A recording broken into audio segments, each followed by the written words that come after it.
Hello, happy dwellers, and welcome to the Happy Dwelling Podcast. It's a pleasure to have you here with me today, and I hope you have been well and are creating those great habits so your dwelling place can be a happy one. Hello, happy dwellers, and happy Friday.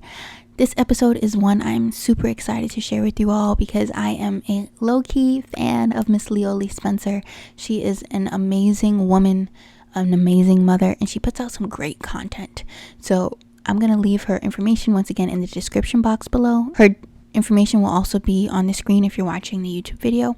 But I just want to, before we start this episode, let you know that I am watching my daughter. So if you hear some little screamings in the background, that is her, and she is more than fine. We took a couple little breaks just to make sure everything was good with her. So I hope you guys enjoy. And if you do, make sure you like it, you share, you rate and review. Do all the things because this is some important information that needs to get out to all the mamas out there. I love you and I hope you enjoy. Hi, Loly Spencer. How are you doing today? Hi, I am awake and I am here and it is Sunday. So That is beautiful. Yeah, Sunday it's a nice little refresher for me personally. How does it make you feel? Growing up the way we both did in Seventh-day Adventist culture, Sabbath has always been important to me. So the Saturday. So just thinking about, okay, starting my week fresh, Sunday, everything's new. What I ate last night doesn't matter. At least that's how I tell myself. Oh yeah. I love that. I'm so glad that you're here with me right now. You are, and we spoke about this earlier, but you're like one of my most important guests in my opinion, like one of my favorite guests. I know you haven't even started, but I'm just excited to have you here and to share the message that you're going to share with the people, because I feel like a lot of people need to hear what you have to say, especially concerning this topic. So with that being said, I'm gonna go ahead and get into it. I like to do a gratefulness corner. So can you tell me something that you're grateful for in this very moment right now? Absolutely. Right now I am grateful for my husband. Mhm. Marriage is a lot harder than I ever expected it to be. And I can easily see how people can lose themselves in a marriage and a long-term relationship, just, giving everything to make it work.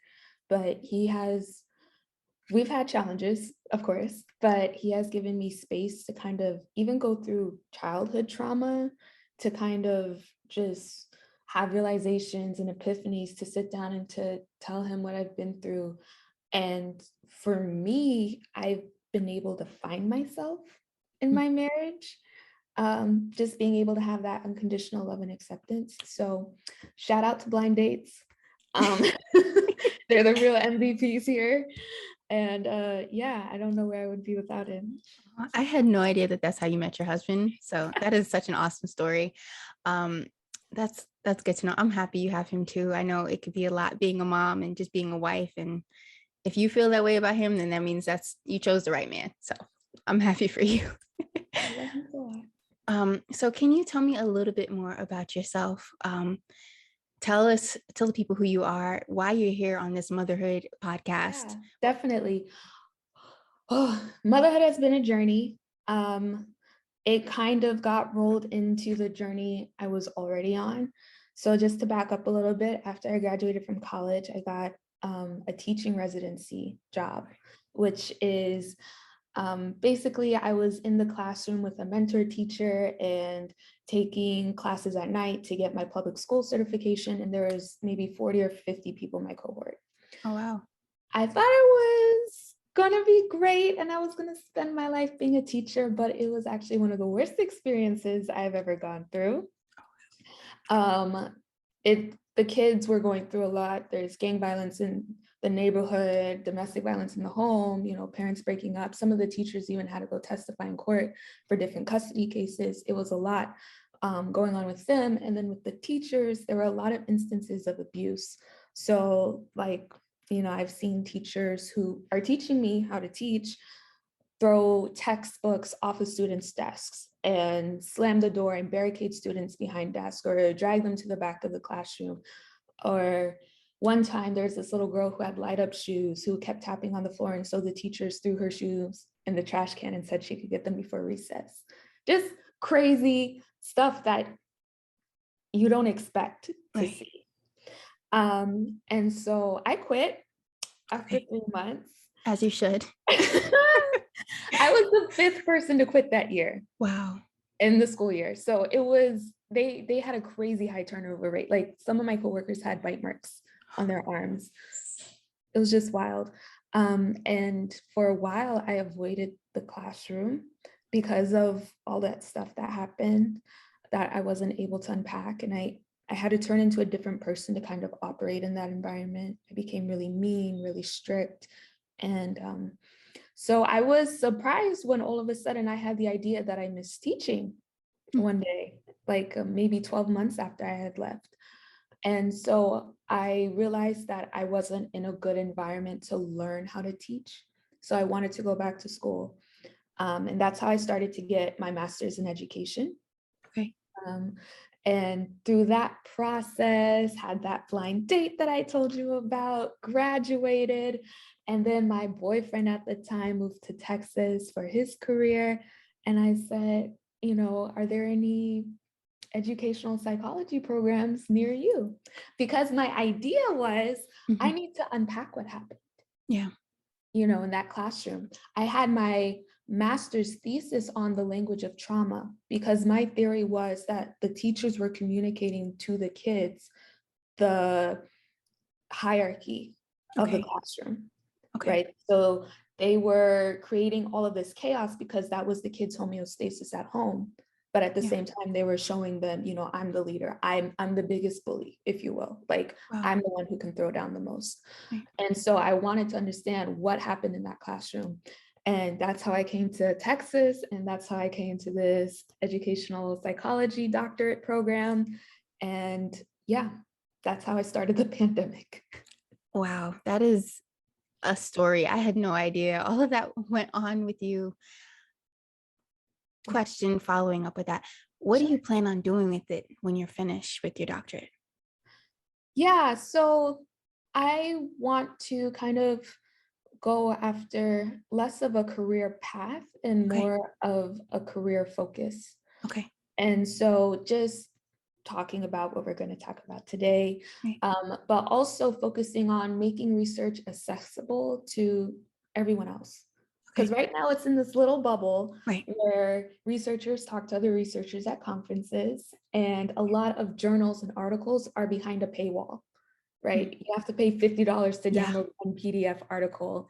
And then once you download it, you need a dictionary just to get through the first 5 paragraphs. It's pointless. Right. Right. And so part of my mission is to bridge social media and research Okay. and kind of have the two meet at a medium where this is where people are and this is how they speak, but this is what scientists are discovering and this is what people need to know. I love that. And I see you already are on that path. So I'm excited to see as everything snowballs and you become even more successful in that realm. Okay, I love that.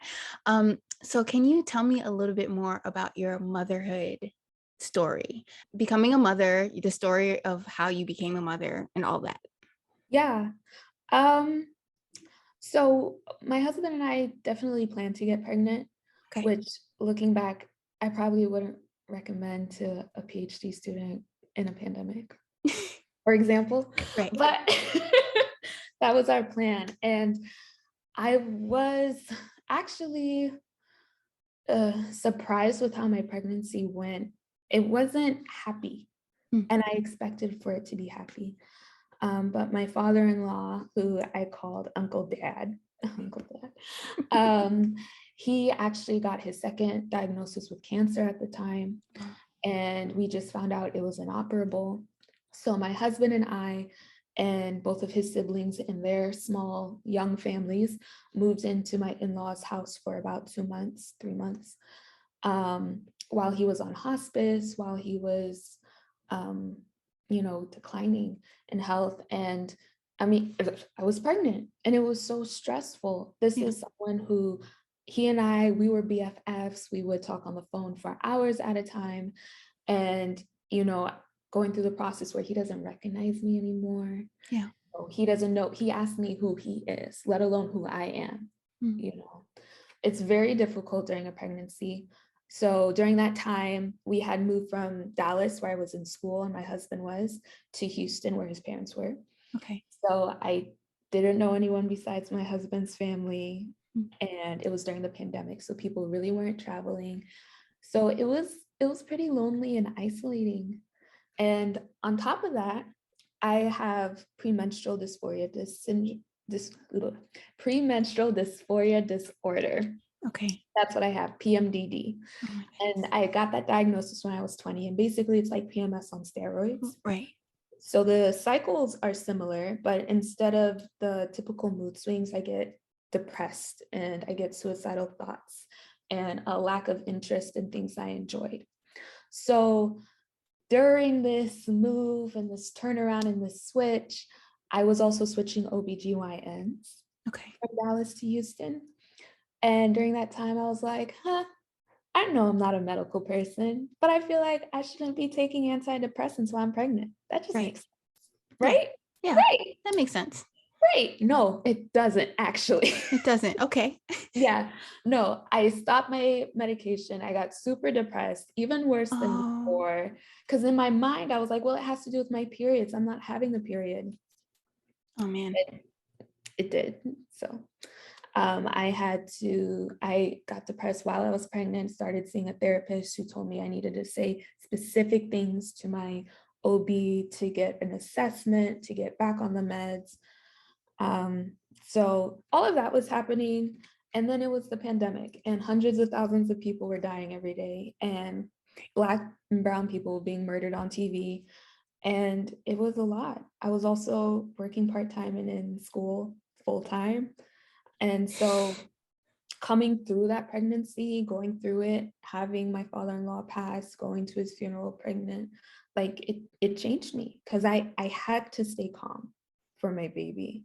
Right. I had to have patience. I had to have grace because I didn't want my baby to feel everything that I was feeling.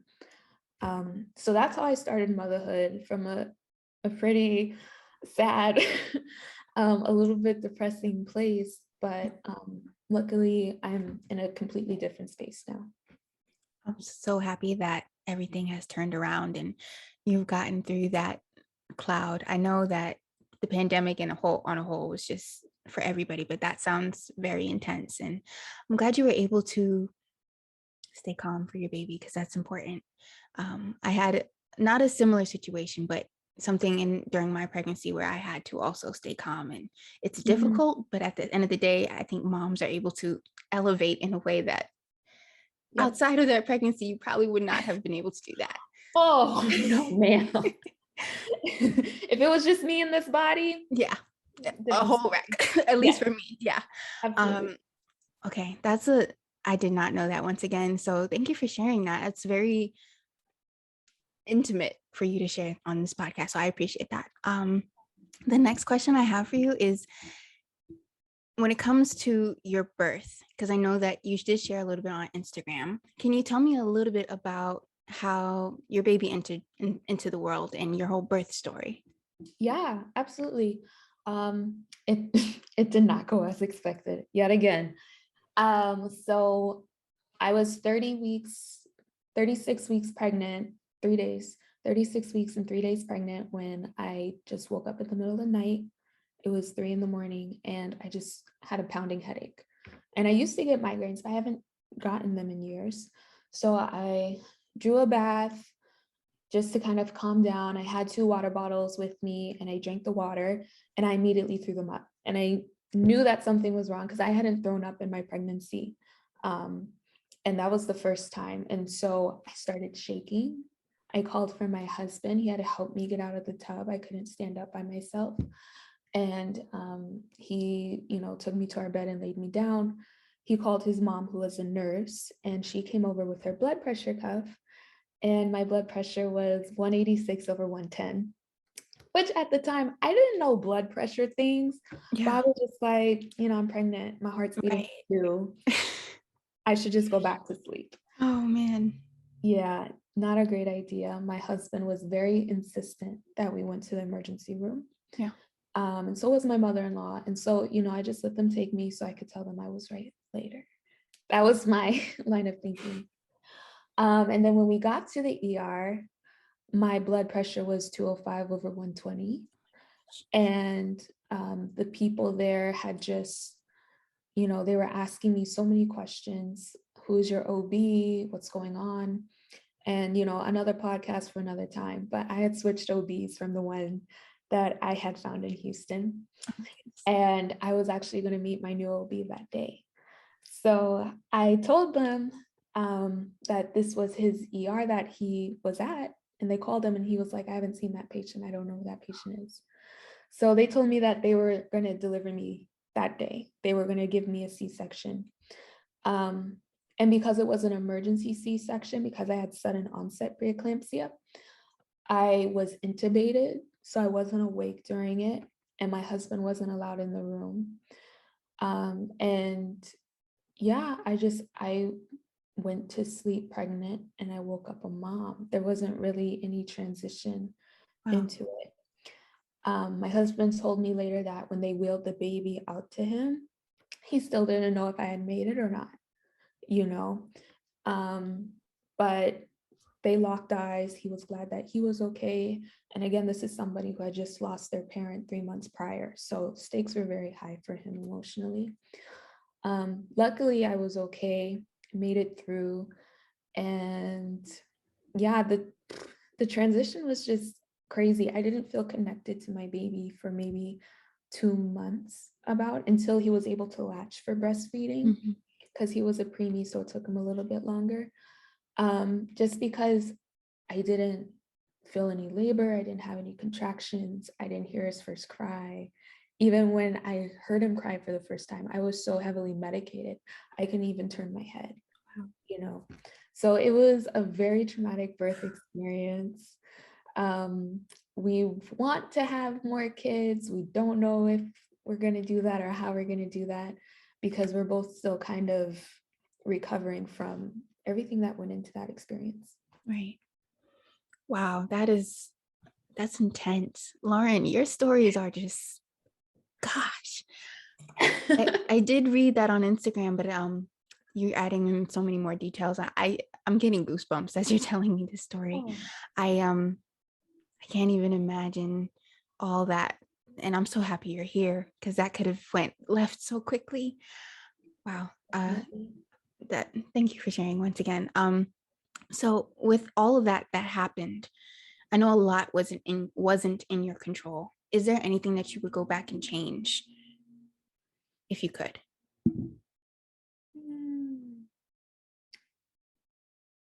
I want to say no. And I'm like kicking myself. My past self is kicking me for saying no. Sorry, I have dogs. It's okay. But my past self is kicking me for saying no, because in my mind, like this was horrible. It was very traumatic. Yeah. But everything had to happen exactly the way it did for my son and I to make it out that way. And for me and my husband to grow this bond of only he and I were, the people in that bathroom who trying to get me out of the bathtub, him helping me through recovery of the surgery. Right. We had only been married for 1.5 years. Wow. And so to just kind of jump into helping me like change my diapers, almost having a catheter, just crazy stuff. It took us to another level. So right. No, I wouldn't. Okay. I love that. And you mentioned that your past self is kicking you. I understand exactly what you mean by that. But sometimes things happen the way that they do for a reason, for a purpose. And you've grown so much through the experience. And like you said, your relationship with your husband. So there's definitely a reason why everything happened the way it did. So yeah. I'm glad you answered that way. So you are doing a doctorate degree and your dissertation is on COVID, Black maternal health, a lot of everything. Can you describe a little bit more what it is? Because I have a description, but you can describe it way better. Can you tell us a little bit more about that? Sure. So let me start off by saying that I'm a qualitative researcher. Okay. So I study stories, not numbers. Right. That's really important to me. And just to kind of give you a scope of what I'm doing here, studying the experiences of women who gave birth, Black women who gave birth in the US during the pandemic. I want to mention some stats just for the numbers, people, and then we'll get more into the storytelling. Okay. But in the US, Black women die on average 3.5 times more than white women during or after childbirth, which is an insane stat, especially when you look at the fact that there are some conditions or circumstances, diseases that will kill Black women more Hmm. Than white women. So example, what I had, Yeah, okay. Right. eclampsia, on average kills Black women 11.6% out of all the Black women who die. 11.6% of them die from what I had. And that is 5 times more than white women Wow. who have preeclampsia or eclampsia. Wow. You know, and so when you look at, okay, 3.5 more Black women die than white women, it's not just that 3.5, that's the average. And I think that's so important to know because many of the conditions that Black women die from are preventable. Wow. So just setting the stage. But Black women often aren't believed to be experts about their bodies. They aren't believed about their levels of pain. And a lot of that has to do with medical racism. And I'm cringing when I say that word because these days, racism is a turn off word for so many people who aren't Black or brown, Yeah. for so many people who aren't in charge of the conversation and the dialogue. It can be a turnaround point, but that is what it is. Yeah. Did you see that illustration of the pregnant Black woman, the medical illustration that got viral in 2021? I did. Yeah. Okay. So I mentioned that in my dissertation Okay. because only 4.5% of textbooks even depict people of color, you Wow. know.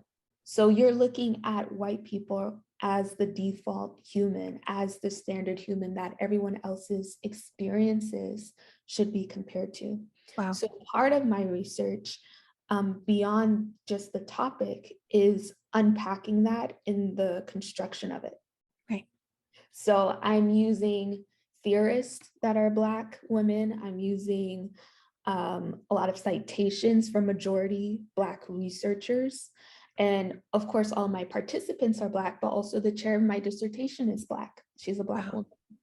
And this is very intentional because part of the problem with, you know, white people just being in charge of the conversation and the dialogue on research is that Black women get minimized. Right. So you have a feminist movement that prioritizes the needs of white women, and you have an anti-racist movement that honestly prioritizes the need of Black men. And Black women are the minoritized of the minoritized. Right. You know, so trying to change all of that, trying to deconstruct it, and it's a lot to say.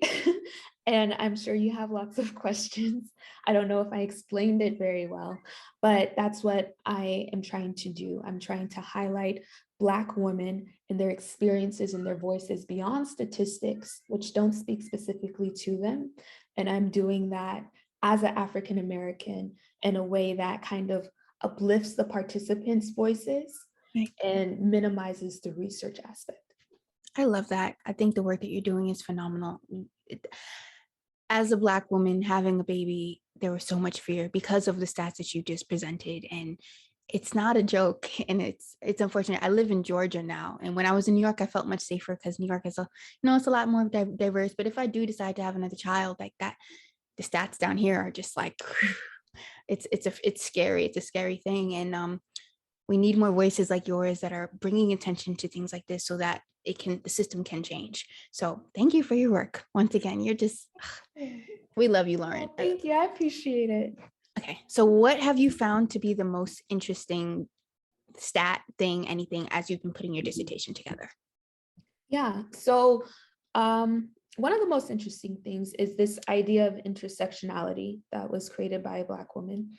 And Kimberly Crenshaw, she says that that specific space of race, Blackness, and that specific space of gender creates this unique point that Okay. if you're not a Black woman, you won't understand. You won't understand being marginalized in both groups or having to decide, okay, am I fighting for women's rights? Am I fighting for civil rights? Which way am I going? And that was a huge part of the choice Black women had to make with the original civil rights movement in the 1960s. So thinking about that, and of course, we went to HBCU, so we're always thinking about Black history and weaving it in. I was reading again some of the works by Sojourner Truth. Okay. And I was reading her famous speech, Ain't I a Woman, from 1851. And if I could just quickly quote her. Go ahead. Okay. She says, look at my arm. I have plowed and planted and gathered into barns, and no man could heed me. Ain't I a woman? I could work as much and eat as much as a man when I could get it, and bear the lash as well. Ain't I a woman? I have borne 13 children and seen most of them sold into slavery. And when I cried out my mother's grief, none but Jesus heard me. Ain't I a woman? And in my mind, I'm thinking, oh my God, this position of, do I fight for my race? Do I fight for my class? Where am I in this midpoint? Don't I count as a woman, even though I'm Black and even though I'm enslaved? Has been around for hundreds of years. And for me, that just spoke volumes to the gravity of the issues that I'm trying to put words to. That's beautiful. And I think that that's a conversation that's not had enough. Even Black women, unless you put it in words or you hear it, it's like you know that it exists, but you don't acknowledge it. So yes, that is a very interesting part of your dissertation, and I'm glad you're sharing that as well. So we're coming to the end of our interview, and I just wanted to ask you if there was something that you can tell all mamas out there that are about to give birth, have given birth, whatever the case may be. What would it be based off of all the things that you've learned with your research and your experience as a mom? Mhm.